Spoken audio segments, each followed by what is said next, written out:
The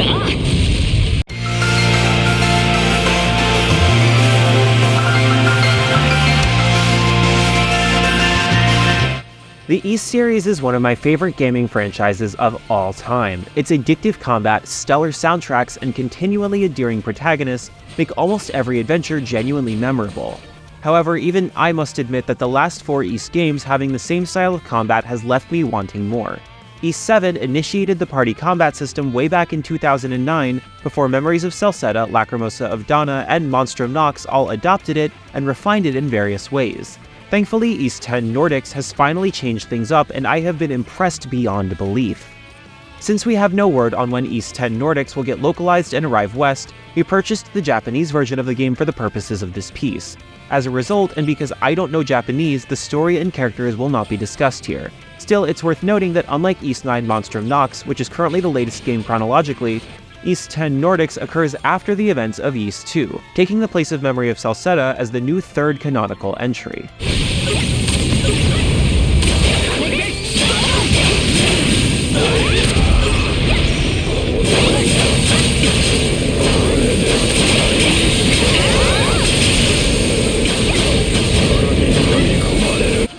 Ys X Nordics has not wholly abandoned elements from the party system games, but there's more than enough distinction here to set itself apart and establish a new norm.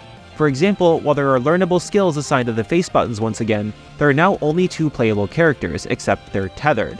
Returning protagonist Adol Kristen and new character Karya Balta are both the heroes this time around, with both of them controllable simultaneously during combat. To elaborate, by holding R2, the duo can perform special cooperative skills by consuming both of their SP gauges. Plus, these are doable alongside the more traditional solo-based skills. But what makes matters stand out even more is how even standard attacks can be performed with Adol and Karya as a conjoined unit as long as R2 is held down. You expectedly deal far more damage this way at the cost of agility, meaning you must best assess whether you should prioritize offense in duo maneuvers or defense in solo navigation. And it doesn't end there, because you can swap between Adol and Karya at a moment's notice, even mid-combo, enabling seamless combat encounters where the momentum never stops as long as you know what you're doing. These 2 combat styles are the crux of Ys X Nordics' battle system, and it seems to have stuck the landing based on what I've played. The constant switching between characters in the party games for the sake of their affinities grew a tad dull as the experiences progressed, but I don't see any sign of that being the case here whatsoever.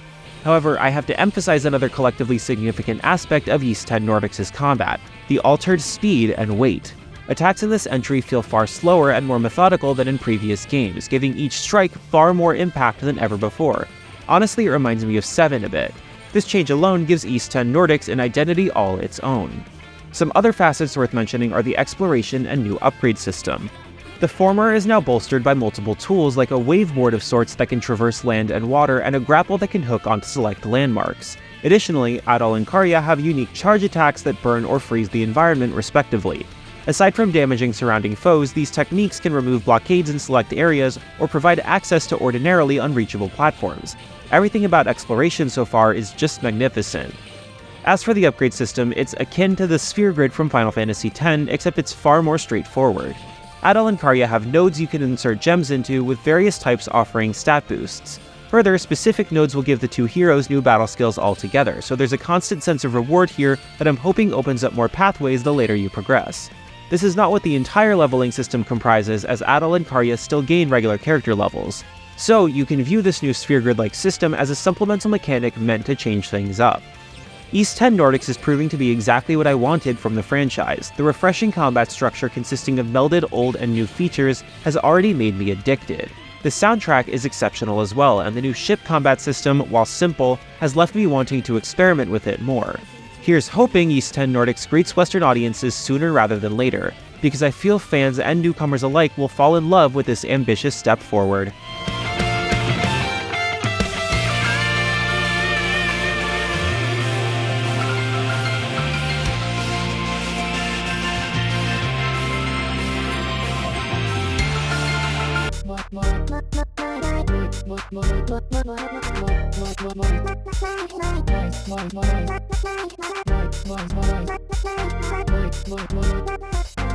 Ys X